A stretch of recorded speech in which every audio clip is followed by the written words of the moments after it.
Hello students, welcome back to our YouTube channel Padhaigiri में आज आप क्लास 9 को आगे कंटिन्यू करेंगे। और उससे पहले मैं आपको थैंक्स कहना चाहता हूं कि मोशन पे आपका बहुत अच्छा रिव्यू रिस्पांस आया है, इसलिए आगे और ज़्यादा एनर्जेटिक होकर मैं आपको force and laws of motion पढ़ाऊंगा। तो सबसे पहले डिफाइन करते हैं फोर्स को डिफाइन कैसे करेंगे। फोर्स आप जान रहे हो होता क्या है, प्रैक्टिकल अप्रोच इसका लेते हैं। आप देखते हो कि ये एक डस्टर है, इसे मोशन कराकर यहाँ पहुँचा देना है, मूव करा के। कैसे पहुँचेगा, आप इस पे फोर्स लगाओगे। फोर्स लगा रहे हो, ये अगर नहीं मोशन कर रहा है तो ये फोर्स बेकार का हो गया। देखेंगे बेकार का फोर्स क्या कहलाता है। ठीक है, अब अगर आपने फोर्स लगाया और ये यहाँ से यहाँ पहुँच गया, ये आपने फोर्स लगाया और ये मान लो और ज़्यादा फ्लफी होता, फोर्स लगाकर आप इसे या इस तरह से फोर्स लगाकर इसे आप तोड़ देते, इस तरह से फोर्स लगाकर इसे खोल देते। ठीक है, तो ये सब कुछ फोर्स है। डिफाइन करें, force is an external cause which tries to change or changes the direction of motion of an object। कैसे, आप देख रहे हो गेंद सीधा मेरी ओर चलकर आ रही है और मैंने उसे बल्ले से इस तरह से उछाल दिया, तो गेंद का डायरेक्शन ऐसे था, मैंने उसे बल्ले से खेला that way and the ball goes for 6। तो आप देख रहे हो कि मैंने डायरेक्शन को चेंज कर दिया अपने बैट से एक फोर्स लगा के। तो force is an external cause which changes और tries to change the direction of an object. Direction, then its speed, then shape and size. ये सब कुछ को चेंज करने की कोशिश करता है या चेंज कर देता है। आप एक बोतल लो, उसे आप है ना, पेप्सी वगैरह का जो केन आता है, केन को आप क्रश करोगे, उसका साइज चेंज हो जाएगा। आपने देखा कि फोर्स के कारण साइज चेंज हो गया, शेप चेंज हो गया। आप स्प्रिंग पर अगर फोर्स लगाते हो तो स्प्रिंग जो है वो धीरे धीरे फैल जाता है। देखा, छोड़ा तो इस तरह से आपने उसका साइज चेंज कर दिया। तो इस तरह से शेप, साइज, सब कुछ को चेंज करने वाला एक एक्सटर्नल कॉज है आपका फोर्स। फोर्स दो तरह का होता है, बैलेंस्ड एंड अनबैलेंस्ड। देखिए बैलेंस एंड अनबैलेंस्ड होता क्या है, आप इस दीवार पर इस तरह से कंटिन्यूअसली फोर्स ऐसे लगा रहे हो इस डायरेक्शन में, ऐसे आप देखोगे ये दीवार पीछे नहीं मूव कर रहा। पीछे क्यों नहीं मूव कर रहा, क्योंकि इसने जितना फोर्स मैंने लगाया उतना ही फोर्स इसने मेरे हाथ के ऊपर लगाया और ये उसे बैलेंस कर गया। ठीक है, ये बैलेंस फोर्स है। और भी बैलेंस फोर्स के बहुत सारे एग्जांपल्स हैं। जैसे आप देखो, एक मान लो कार रुकी हुई है और उस कार को आप लगातार धकेल रहे हो, लेकिन कार चलती नहीं है, तो बैलेंस फोर्स है। एक टेबल है, अब मैं आपके ज़्यादा प्रैक्टिकल एग्जांपल, एक टेबल है और उस पर एक बुक है, ये एक किताब रखी हुई है। ये किताब इस टेबल पे इसलिए है रखी हुई क्योंकि ये बुक नीचे जो फोर्स लगा रहा, उसी फोर्स को ये टेबल का जो सरफेस है उसने इसे बैलेंस कर दिया। कैसे, अगर टेबल नीचे एक फोर्स लगा रहा होगा mg जितना, mg का मतलब उसका वेट है, ये नहीं, आप जान रहे हो ना, वेट और फोर्स दोनों सेम चीज होता है। That mean weight is a kind of force जो आपकी बॉडी पे जमीन लगा रही होती है। अर्थ आपके बॉडी पर या किसी भी ऑब्जेक्ट पर नीचे की ओर जो फोर्स इस तरह से खींच रही होती है, वो फोर्स वेट कहलाता है। तो ये बुक जो है वो, उसका जो वजन है, बुक का जो भी वजन होगा वो नीचे की ओर इस तरह से पुश कर रहा होगा टेबल को, लेकिन टेबल मजबूत है, टेबल उसको इस तरह से होल्ड किए हुए नीचे नहीं जाने दे रहा। तो ये भी एग्जांपल एक बैलेंस फोर्स का। तो आप बैलेंस फोर्स जान गए। और थोड़ा सा बता रहा हूं मैं आपको, ये एक ऑब्जेक्ट लिया, इसे इधर से आप पुश कर रहे हो, इधर से भी पुश कर रहे हो, इधर से भी पुश कर रहे हो, इधर से भी पुश कर रहे हो, और रिजल्ट क्या आप देख रहे हो, ऑब्जेक्ट वहीं का वहीं पर है खड़ा, ना इधर उधर कहीं भी नहीं जा पा रहा। तो आप फिर एग्जांपल देखोगे, ये बैलेंस फोर्स है। तो बैलेंस एंड अनबैलेंस फोर्स समझ गए। बैलेंस फोर्स का एक और एग्जांपल जो आप बहुत अच्छे से जानते हो, उसे मैं और फर्दर एग्जांपल से ही बताऊंगा। आप सोचो कि एक भारी सा कोई पत्थर रखा हुआ इस तरह से, क्यूबिकल शेप का है, आप उसे यहां से पुश कर रहे हो, फोर्स लगा रहे हो उसमें, इस डायरेक्शन में आपने फोर्स लगाया। ये ऑब्जेक्ट, इसका जो सेंटर है, ये मोशन कर ही नहीं रहा है। ठीक है, आप फोर्स और ज्यादा बढ़ा रहे हो, फिर भी मोशन नहीं कर रहा, और ज्यादा बढ़ा रहे हो, फिर भी मोशन नहीं कर रहा, और ज्यादा बढ़ाए, इस बार भी मोशन नहीं कर रहा है। तो आप देखोगे कि हर केस में ये बैलेंस फोर्स है। ठीक है, और ये फोर्स जो है वो क्यों बैलेंस हो रहा, देखिए, एक तो ये पत्थर बहुत भारी है, तो उसका मास, इसका मास, इसका वेट जो इस पर ग्रेविटी लग रही होगी, तो इसका वेट जो है वो, इसका वेट, इसका मास इसे बैलेंस कर रहा है। आप जो फोर्स लगा रहे हो उसको ये बैलेंस करता जा रहा है। आप इस पे फोर्स लगा रहे हो, ये उसे ओवरकम कर दे रहा। दूसरी एक और चीज है फ्रिक्शन।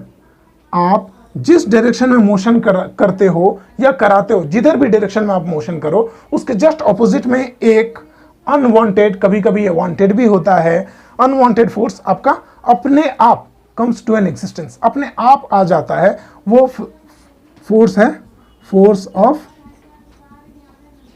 फ्रिक्शन। फ्रिक्शन काम करने लग जाता है। तो मैंने कहा ये फ्रिक्शनल फोर्स है, ये भी एक फोर्स है, तो एक्सटर्नल कॉज हो गया, ये भी बाहर से काम कर रहा है। आप देखो, friction comes to an existence when two surfaces, जब दो सरफेस एक दूसरे के कांटेक्ट में आएंगे तभी फ्रिक्शन काम करता है, नहीं तो नहीं। अब यहाँ पे कांटेक्ट में कौन है? ये आपका जमीन है, नीचे वाला पार्ट, जमीन के ऊपर पत्थर रखा हुआ है, तो जमीन का जो सरफेस है और पत्थर का जो सरफेस दोनों एक दूसरे के कांटेक्ट में आ गया, फ्रिक्शन काम कर रहा। आप इसको जब धकेल रहे हो तो फ्रिक्शन, आप सोचो फोर्स इस डायरेक्शन में लगा रहे हो और फ्रिक्शन इस डायरेक्शन में काम कर रहा है ना। तो आप जब तक ये ग्रेविटी को ओवरकम नहीं कर लोगे, मतलब इसके, इस ऑब्जेक्ट के वेट को ओवरकम नहीं कर लोगे, जब तक इस फ्रिक्शन को ओवरकम नहीं कर लोगे, तब तक ये पत्थर जो है वो मूव करने का है नहीं, ये मूव नहीं करेगा, तब तक ये बैलेंस्ड है। तो आप देख रहे हो कि फ्रिक्शन जो है वो बैलेंस फोर्स का काम यहाँ पे कर रहा है। ठीक है, तो आपने देखा balance and unbalance force and friction. अब आते हैं लॉज ऑफ मोशन पे, जो आज का टॉपिक है आपका। लॉज ऑफ मोशन क्या होता है? लॉज ऑफ मोशन आप शुरू से चलते आ रहे हो, न्यूटन मतलब फिजिक्स, ठीक है, लेकिन ये लॉज ऑफ मोशन बहुत पहले से इसका कॉन्सेप्ट आ रहा है। हाँ, अलग बात है इसे लॉ ऑफ मोशन या फंडामेंटल लॉज ऑफ मोशन उन्होंने ही नाम दिया, न्यूटन ने। लॉज ऑफ मोशन 3 है, आप मेनली 3 पढ़ोगे, Newton first law of motion, second law of motion and third law of motion. First law of motion पे आते हैं। फर्स्ट लॉ ऑफ मोशन क्या है? फर्स्ट लॉ ऑफ मोशन कहता है, इसे एग्जांपल से समझेंगे। फर्स्ट लॉ ऑफ मोशन कहता है कि अगर मैं यहाँ खड़ा हूं तो मैं चाहूंगा कि खड़ा रहूं, अगर मैं चल रहा हूं तो मैं चाहूंगा कि चलता रहूं। अब सोचो कि आप एक 100 मीटर रेस में भाग रहे हो, 100 मीटर रेस, 100 मीटर रेस में इंसान अपने फास्टेस्ट मतलब मैक्सिमम एफिशिएंसी को यूज करता है तेज चलने के लिए। अब आप तेज चल रहे हो, भाग रहे हो और ये जो एंड पॉइंट आया, मैंने आपको कहा कि बेटे यहीं पे रुको, जैसे फिनिशिंग लाइन जो है उस फिनिशिंग लाइन पर आकर रुक जाओ। तो ये पॉसिबल है आपके लिए। आप देखोगे कि ये जो रिबन या धागा जो भी वहां पे अटैच्ड होता है, इंसान उसको लेकर आगे दौड़ जाता है। क्यों?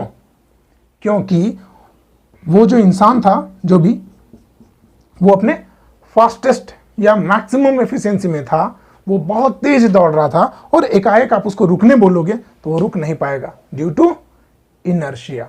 अब इनर्शिया को डिफाइन करेंगे हम लोग। तो कोई ऑब्जेक्ट अगर रुका हुआ है तो वो चाहेगा कि मैं रुका रहूं, कोई ऑब्जेक्ट अगर मोशन कर रहा है तो वो चाहेगा कि मोशन करता रहूं infinitely, until no external force is applied, जब तक कोई बाहरी फोर्स ना लगे। अब आपको एकाएक मैं रोक सकता था, कैसे? आप यहां से दौड़ रहे हो और अचानक मैं ट्रक यहां पर लाकर खड़ा कर दूं, ठीक है, तो आप इसी फिनिशिंग लाइन पर रुक जाओगे, नहीं ट्रक में जाके टकरा कर। तो until no external force is applied, तब तक ऑब्जेक्ट रेस्ट में है तो रेस्ट में रहेगा, मोशन में है तो मोशन में रहेगा। ये बात बताई थी आपको गैलीलियो गैलीली ने। और इन्हीं के बातों को, इस पे थोड़ा सा कुछ था, कुछ कमियां थी, उन कमियों को कम करते हुए या खत्म करते हुए न्यूटन ने क्या बताया कि ये until no external force is applied, ये न्यूटन का कॉन्सेप्ट था, उन्होंने इसमें डाल दिया। उन्होंने कहा an object wants to remain in its state of rest और motion। कोई भी ऑब्जेक्ट रुका हुआ है तो चाहेगा कि मैं रुका रहूं, चल रहा है तो चाहता है कि मैं चलता रहूं, until no external force is applied, जब तक कोई बाहरी फोर्स नहीं लगेगा उस पर, तब तक वो अगर चल रहा है तो चलता रहेगा, रुका है तो रुका रहेगा। अब इसी बात पे सोचो, मैं एक फुटबॉल रखता हूं और फुटबॉल को इस तरह से मैंने किक कर दी। अब आप किक करोगे तो सोचो फुटबॉल चलता रहेगा, चलता रहेगा, चलता रहेगा, चलता रहेगा, क्या इनफाइनाइटली चलता रहेगा? उस पर तो कोई बाहर का फोर्स लग नहीं रहा, नहीं, आप उसे रोकने नहीं जा रहे हो। अगर आप उसे नहीं रोकोगे तो वो रुकेगी या नहीं? गेंद आपकी, फुटबॉल आपका रुकेगा या नहीं रुकेगा?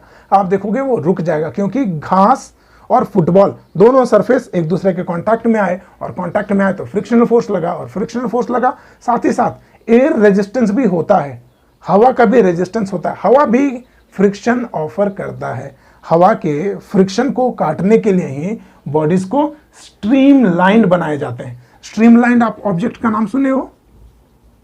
स्ट्रीम लाइंड ऑब्जेक्ट्स, आप देखना जो भी फास्टेस्ट मूविंग ऑब्जेक्ट्स जो भी बनाए जाएंगे उसे आगे से नुकीला बनाया जाता है। आप रॉकेट को देख लेना, इस शेप का बनाया जाता है, आगे में बहुत ज्यादा नुकीला।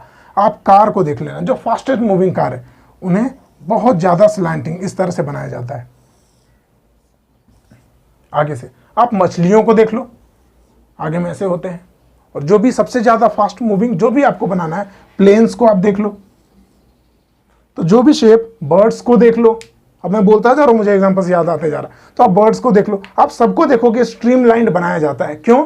ताकि जब वो लोग तेज चलें तो एयर या फ्लूइड का जो फ्रिक्शन होगा, फ्लूइड का मतलब एनीथिंग दैट कैन फ्लो, कुछ भी बहे, बहने वाली चीज को आप फ्लूइड कहते हो।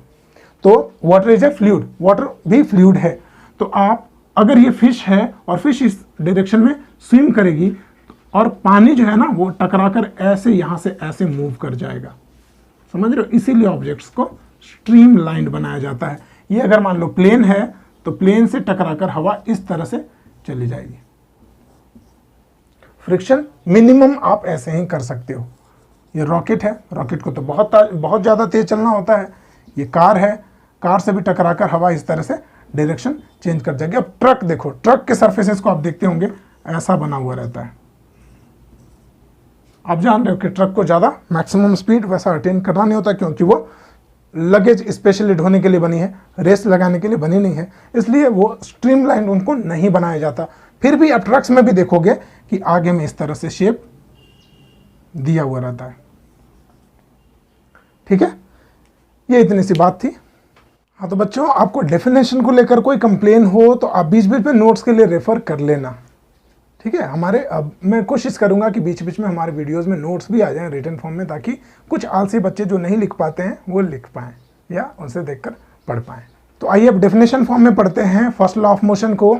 If an object is in motion then it wants to continue its state of motion. If an object is in rest then it wants to continue its state of rest. That means an object tries to remain और retain its state of rest और motion. अब इसका example आप देखो, मैंने आपको example बताया था कि मैं अगर रुका हुआ हूं तो रुका हुआ रहना चाहूंगा, चल रहा हूं तो चल रहा हूं, है ना? ये टेंडेंसी मेरी रहेगी, और ऑब्जेक्ट के इसी टेंडेंसी को आप इनर्शिया कहते हैं। Tendency of an object to retain its state of rest और motion is called as inertia. Inertia और मास में मैं बताऊं क्या रिलेशन है।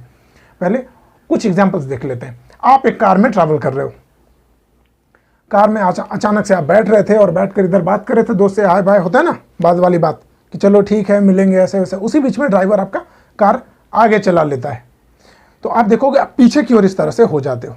क्यों? क्योंकि आप बैठे हुए हैं और आपका जो लोअर पार्ट है, कमर वाला हिस्सा, वो अटैच्ड है आपकी सीट के साथ। सीट अटैच्ड है कार के साथ। अब आप तो रेस्ट में हो, कार भी रेस्ट में। कार अचानक जब मोशन में आता है तो आपका लोअर पार्ट, क्योंकि वो सीट के साथ अटैच्ड है, वो भी तुरंत मोशन में आ जाता है। लेकिन अपर पार्ट को मोशन में आने में टाइम लगता है, इसलिए आप देखोगे कि आप पीछे की ओर इस तरह से झटका खाते हो। ये ठीक है।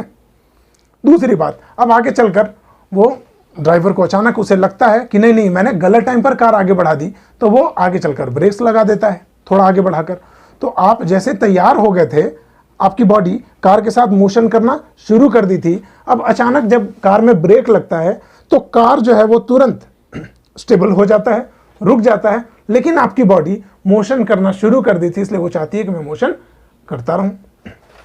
आप मोशन कर रहे हो, आप देखो कार रुक गई, उसके बावजूद भी आपका बॉडी आगे की ओर बढ़ जाता है और आप आगे की ओर इस तरह से झटका खाते हो।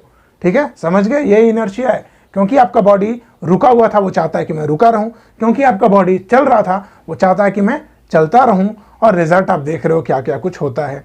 अब कभी कभी क्या हो जाता है, बहुत फास्ट मूविंग, आप मान लो कार पे चल रहे हो और फ्रंट में आप बैठे हुए हो ड्राइवर की सीट पे या उसके बगल वाली सीट पे, तो आप देखते होंगे सीट बेल्ट दिया रहता है जिसे हम नहीं लगाते हैं, सेफ्टी बेल्ट, ठीक है, वो आपकी सेफ्टी के लिए होता है। क्यों? क्योंकि इसी इनर्शिया को मेंटेन करना है, बैलेंस करना है। कैसे? उस सीट बेल्ट की हेल्प से। आप अगर उसे लगा लोगे और अचानक मान लो बहुत तेजी से आप कार अगर चला भी रहे हो, अचानक आपके सामने कुछ आ जाता है, कोई ऑब्जेक्ट या कुछ भी, आप सडनली ब्रेक भी अप्लाई करते हो, तो आप इतना तेज आप चल रहे थे कि इनर्शिया की वजह से आप इतना ज़्यादा आगे बढ़ सकते हो कि कार के आगे वाले हिस्से में टकरा सकते हो। आपको उस टक्कर से बचाने के लिए सीट बेल्ट दिया हुआ होता है, जो आपको बचाता है आपके फोर्स को, जो आप आगे की ओर इस तरह से बढ़ रहे हो वो लगने से आपको बचाता है, चोट नहीं लगती है उसे, इसीलिए उसे सेफ्टी बेल्ट कहते हैं। उसे लगाइएगा क्योंकि लॉ ऑफ इनर्शिया ऐसा कहता है। आगे बढ़ते हैं। अब आपको मैं कह रहा था इनर्शिया और मास में रिलेशन। अब आप सोचो, ये एक पहाड़ है, इस पहाड़ पर एक बड़ा सा चट्टान इस तरह से अटका हुआ है, समहाउ किसी तरह से अटका हुआ है, और इसी पहाड़ पे एक छोटा सा पत्थर भी यहां पे ऐसे रखा हुआ है। इसका मास इसके मास से बहुत बहुत बहुत ज्यादा गुना ज्यादा है। अब आपको इस पत्थर को गिराना है, आप इस पे फोर्स लगाओगे, इस चट्टान को गिराना है, फोर्स लगाओगे, आप यहां से फोर्स लगाए जा रहे हो, ये हिल तक नहीं रहा। दो दोस्त आ गए, आप लोग 4 आ गए, 5 आ गए, 6 आ गए, ठीक है, नहीं हिल रहा।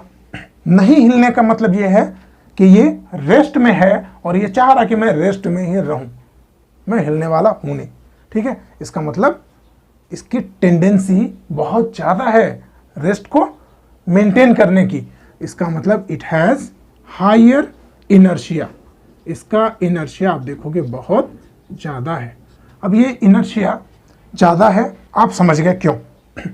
यहाँ देखो, इसे जब आप मोशन कर रहे, मूव कराना चाह रहे थे, नीचे गिराना चाह रहे थे, तो एक बंदा भी आया अचानक और ऐसे करके पत्थर को उठाया और उठाकर आप देखोगे कि बड़ी आसानी से नीचे गिर सकता है।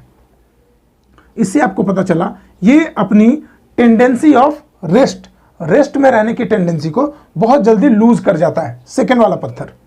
इसका मतलब इसका इनर्शिया इसके मुकाबले कम है। अब आप देख रहे हो इसका मास इससे ज्यादा था, इनर्शिया भी ज्यादा है, तो एक रिलेशन आप देखोगे कि अगर मास ज्यादा हुआ तो इनर्शिया भी ज्यादा होगा, और अगर मास कम है तो इनर्शिया भी कम होगा। तो inertia is a tendency of an object to retain its state of rest और motion, and mass is the measurement of inertia. Mass क्या है? इनर्शिया को मेजर करने का तरीका, ठीक है, मेजर ऑफ इनर्शिया। तो आप देखिए कि इस ऑब्जेक्ट को मूव कराना बड़ा मुश्किल हो रहा था। अब आप लोग 10 दोस्त आ गए और किसी तरह से इस पत्थर को यहां से गिरा दिए, बदमाशी में। देखिए यहां पर एक व्यक्ति यहां पे बेचारा खड़ा था। अब आप सोचो, अगर ये पत्थर एक बार गिरने लग गया, गिर रहा है, तो इसे रोक पाना ज्यादा आसान होगा या इसे?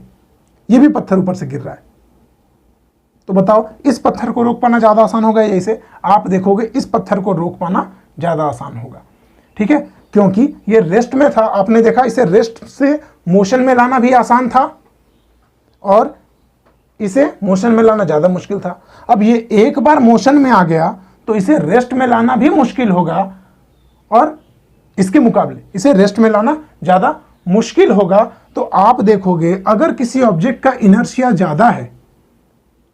ज्यादा है तो उसे रेस्ट में भी लाना उतना ही मुश्किल होगा जितना मुश्किल उसे मोशन में लाना था, क्योंकि inertia is a tendency of maintaining और रिमेनिंग और retaining it's state of rest and motion both. आप अगर रुके हुए हैं तो आपको अगर चलाने में ज्यादा मेहनत है, तो आप चल रहे हो तो आपको रोकने में भी उतनी ही मेहनत लगेगी। यही पूरा इनर्शिया है। और इनर्शिया की वजह से आप और क्या क्या देखते हो? आम के पेड़ हैं, पके हुए आम हैं, हम लोग क्या करते हैं, आम के पेड़ को जब हिलाते हैं तो देखते हैं आम वहां से टूटकर नीचे गिर जाता है। क्यों गिरता है? क्योंकि आप पेड़ को मोशन में ले आते हो, आम वहां पे स्टैग्नेंट रहता है, वो मोशन में आ नहीं पाता। अब आप इस टहनी को अगर हिलाओगे और आम यहाँ से अटैच्ड है, ये टहनी जब हिलेगी और आम यहाँ पे बेचारा स्टैग्नेंट है, तो क्या होगा? आम हिलने के कारण इसका यहाँ से जो डाल है वो टूट जाता है आम वाला, और आम नीचे और भी बहुत सारे एग्जाम्पल आप देखते होगे कि डस्टिंग करते हो आप, मान लो नीचे जो मैट वगैरह होता है, नीचे आप पैर वैर ये साफ करने के लिए, पोंछने के लिए जो आप रखते हो, आप उसको बस केवल ऐसे ऐसे करके या दीवार पे इस तरह से ठोक भी देते हो, साफ हो जाता है। हम लोग पहले चौक से जब लिखते थे तो डस्टर हमारा बहुत ज़्यादा यहाँ पे चौक का जो रेसिड्यू होता है वो लग जाता था, तो ये मिटाने में उतना बेहतर काम नहीं करता था। हम क्या करते थे, इसे डस्टिंग इस तरह से ठोक लेते थे, ठोकने के कारण डस्ट पार्टिकल जो है वो, ये डस्टर तो आपको मोशन में आ जाता है, डस्ट पार्टिकल मोशन में नहीं आ पाता, तो आप ठोकते हो तो डस्ट पार्टिकल नीचे गिर जाता है। ये सब कुछ इनर्शिया का एग्जाम्पल था। अब आप देखते हो सेकेंड लॉ ऑफ मोशन क्या है। सेकेंड लॉ ऑफ मोशन कहता है rate of change of momentum is directly proportional to force applied. कुछ समझ में नहीं आया होगा क्योंकि ये चीजें तो किताब में भी लिखी हुई है। देखिए, rate of change of momentum का मतलब क्या होता है, उससे पहले मोमेंटम को जानते हैं। Momentum is denoted by the letter P। ये है क्या? मोमेंटम एक अलग सा फीचर निकाला इन्होंने, न्यूटन ने। उन्होंने बताया कि momentum is the product of mass and velocity. आप मास को बढ़ाओ या वेलोसिटी को बढ़ाओ, दोनों केस में मोमेंटम बढ़ेगा। तो momentum is the product of mass and velocity. Momentum का कुछ और एग्जांपल मैं आपको बताता हूं। मान लो आप एक बुलेट ले लो, उस बुलेट को फेंक कर किसी को मारो, चोट तो लगेगी।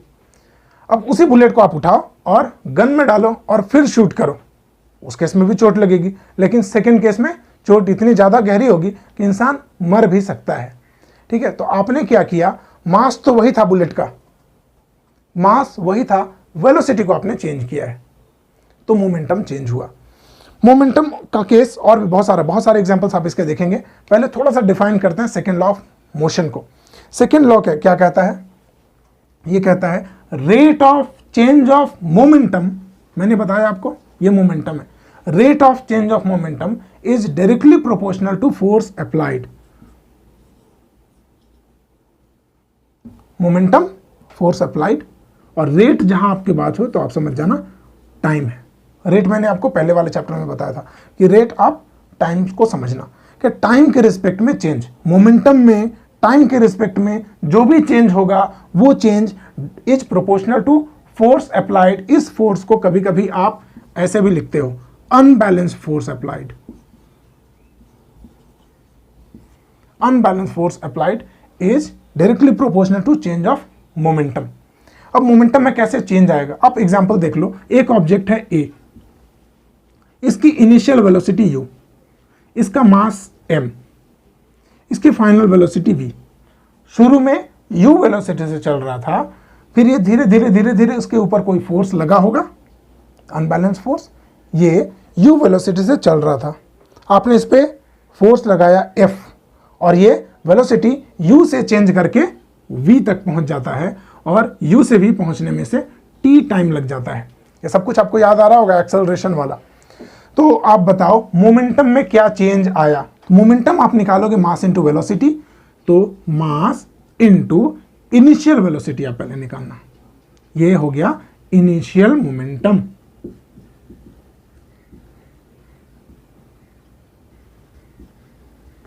फिर आप निकालोगे मास इनटू वेलोसिटी, ये हो गया आपका final momentum. Initial momentum, final momentum आपको पता चल गया। चेंज इन मोमेंटम कैसे निकालोगे आप करोगे final momentum minus initial momentum, ये जो निकला ये है चेंज इन मोमेंटम। अब बेटे अगर इसी में कोई बोल दे rate of change of momentum, तो सिर्फ नीचे में आप एक टी लगा देना, ये हो गया rate of change of momentum. अब मैंने आपको स्टेटमेंट आप अगर याद करोगे तो आप कहोगे कि rate of change of momentum is proportionally to, या is proportional to unbalance force applied या फोर्स अप्लाइड।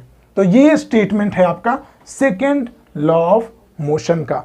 ऐसा कहा जाता है कि second law of motion gives us an expression of force. यहीं से फोर्स का एक्सप्रेशन निकलता है, इसीलिए इस चैप्टर का नाम है force and laws of motion. आप देखिए फोर्स का एक्सप्रेशन कैसे हम लोग निकालते हैं। F is directly proportional to rate of change of momentum. अब थोड़ा सा पीछे वाला रिकॉल कीजिए, पीछे के जो चैप्टर में आपने पढ़ा था, पहले चैप्टर में मोशन। तो यहाँ पे प्रोपोर्शनलिटी का साइन दीजिए, ये से प्रोपोर्शनलिटी का साइन कहते हैं, प्रोपोर्शनल है। आप यहाँ से दोनों में देखिए एम एम है, आप कॉमन निकाल लीजिए, अंदर बचेगा v minus u divided by T. Mass आपने कॉमन निकाल लिया।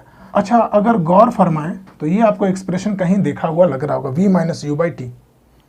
क्या आप इस पूरे एक्सप्रेशन को यहीं पे लिख ले रहा हूं, आप पूरे एक्सप्रेशन को ऐसा लिख सकते हैं, f is directly proportional to m into V minus you by T. इसे एक साथ कर दिया। फिर आप लिख सकते हो implies दैट, यही स्टेटमेंट मैं यहां लिख रहा हूं, f is directly proportional to v minus you by t. बेटा याद करो, v minus you by t क्या कहलाता था, एक्सेलरेशन। आप a लिख लो इस पूरे के जगह, ये पूरा हटाकर आप इसके जगह लिख दो a। तो आप लिखोगे force is directly proportional to mass into acceleration. और प्रोपोर्शनलिटी का साइन से थोड़े कोई इक्वेशन बनता है, आपको इक्वेशन बनाना है, इक्वेशन में प्रोपोर्शनलिटी साइन आपको हटाना पड़ेगा, तब तो इक्वेशन बनेगा। और प्रोपोर्शनलिटी साइन हटाने का एक रूल है कि आप जब भी प्रोपोर्शनलिटी साइन हटाओगे तो उसकी जगह पे आपको एक कांस्टेंट लगाना पड़ेगा। प्रोपोर्शनलिटी की जगह आप इक्वल्स टू दे दो, ऐसे force is equals to, proportionality हट गया, लेकिन बदले में आपको एक कांस्टेंट टर्म लगाना पड़ेगा। हमारे केस में वो कांस्टेंट टर्म है के। ये एक्सप्रेशन आप निकला हुआ देखते होंगे एनसीईआरटी में, F इज इक्वल टू के ए में। आप तो पढ़े हो F इज इक्वल टू ए में होता है मास इनटू एक्सेलरेशन, तो ये के ए में क्या है, तो आपको इस हिसाब से k का वैल्यू चुनना है ताकि F इज इक्वल टू ए में हो जाए। तो k की जगह आप क्या डालोगे ताकि ये के में ए में हो जाए, तो आप बोलोगे 1। अब अगर आपने k के जगह 1 डाला है तो आप डिफाइन करोगे यूनिट ऑफ फोर्स को। फोर्स का यूनिट क्या होता है, तो बेटे यूनिट बनाने का या उसे डिफाइन करने का एक तरीका आपको बताता हूं। तरीका क्या है, F इज इक्वल टू के में, यहां पे फोर्स का यूनिट मैं आपको दिखाता हूं कैसे निकलता है। आप देखोगे F इज इक्वल टू के में लिखा हुआ है। आप मास, ये मास है, ये एक्सेलरेशन है। मास का यूनिट आप जानते हो केजी होता है, एक्सेलरेशन का आप जानते हो मीटर पर सेकेंड स्क्वायर होता है, और फोर्स का आपको पता नहीं, तो फोर्स की जगह F छोड़ दो। K की जगह आपने कहा था कि इसे 1 पुट करके हटा देंगे, तो 1 डालकर हटा दो। अब मास और एक्सेलरेशन रहा, तो जो भी M है उसके जगह आप 1 kg कर दो, क्योंकि इसका यूनिट निकालना है। फोर्स का यूनिट, यूनिट का मतलब हमेशा 1 समझना आप, तो 1 के टर्म में आपको निकालना है। तो मास की जगह 1 kg कर दो, और मीटर पर सेकेंड स्क्वायर की जगह आप 1 मीटर पर सेकेंड स्क्वायर कर दो। तो आप क्या देखोगे, ये दो चीजें आएंगी, 1 kg 1 metre per second square.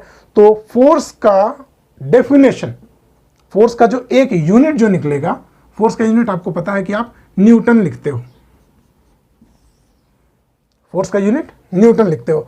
तो न्यूटन का अगर आपसे डेफिनेशन पूछेगा तो आप यहां से निकाल लेना। आप क्या बताओगे कि एक ऑब्जेक्ट हमने लिया जिसका मास 1 kg है, तो इसमें 1 मीटर पर सेकेंड स्क्वायर का एक्सेलरेशन प्रोड्यूस करने के लिए, आप इसको ढकेलोगे।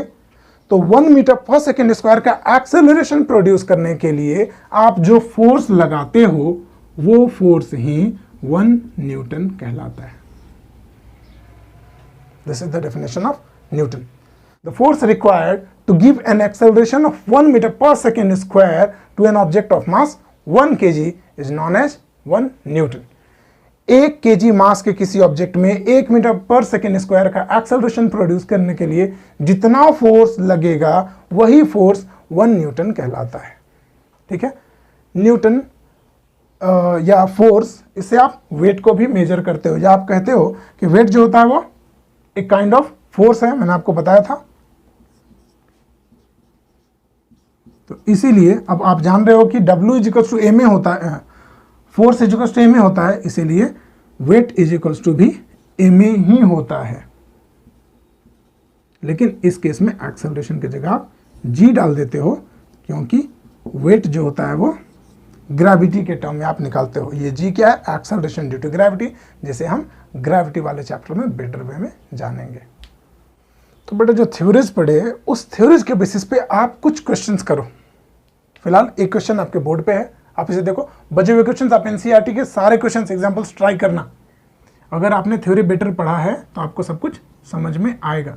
ये एक क्वेश्चन है, आप देखो इस क्वेश्चन को कि आपको क्या करना है, एक 2 kg मास है और एक 4 kg मास है, मतलब 2 kg का एक सामान है और एक 4 kg का सामान है। बताओ किससे एक्सेलरेट करना या धकेलना ज़्यादा आसान होगा, 2 kg के सामान को या 4 kg के सामान को? तो आप में से जो समझदार होंगे वो बोलेंगे क्वेश्चन को और आगे पढ़िए, तो मैं क्वेश्चन को और आगे पढ़ूंगा। 2 kg मास में 5 मीटर पर सेकेंड स्क्वायर का एक्सेलरेशन लाना है, वहीं 4 kg के मास में सिर्फ 2 मीटर पर सेकेंड स्क्वायर का एक्सेलरेशन लाना है। तो आपसे पूछा जा रहा है कि बताओ किस में ज़्यादा फोर्स लगेगा। दोनों को हम इंडिविजुअली निकालते हैं। पहले केस में आप देखो, फर्स्ट केस में आप देखोगे मास आपको दिया हुआ है 2 kg, एक्सेलरेशन रिक्वायर्ड आपको दिया हुआ है 5 मीटर पर सेकेंड स्क्वायर। देखो बेटा यूनिट जो है वो एसआई यूनिट्स में है, तो कुछ चेंज करने की जरूरत है नहीं। आप फोर्स निकाल लो, मास इनटू एक्सेलरेशन, अभी आपने पढ़ा था F = a में। आप निकालोगे, मास की जगह 2 kg लिखोगे, एक्सेलरेशन की जगह 5 मीटर पर सेकेंड स्क्वायर लिखोगे, आंसर लाओगे 5 2 = 10 kg metre per second square. इसी को, इस पूरे यूनिट को आप न्यूटन कहते हैं, तो आप सीधा लिख दो 10 न्यूटन। सेकेंड केस को सॉल्व करें। सेकेंड केस आपके पास है, मास इस बार 4 kg है और acceleration to be produced is 2 metre per second square है। देखते हैं 4 kg के मास को ज़्यादा जोर से धकेलना होगा या 2 kg के मास को। तो आप यहाँ पे फिर से F निकालोगे, मास इनटू एक्सेलरेशन करके। जब आप क्वेश्चन सॉल्व करोगे एग्जाम वगैरह में या कॉपी में भी, तो फॉर्मूला ज़रूर बार बार लिखते रहना। कभी कभी होता है कि आपका जो सोल्यूशन होता है, जो आप सॉल्व किए होते हैं, वो गलत हो जाता है, लेकिन फॉर्मूला के बेसिस पे आपको मार्क्स दे दिया जाता है। होता है ना कभी कभी मिस कैलकुलेशन, उसकी वजह से।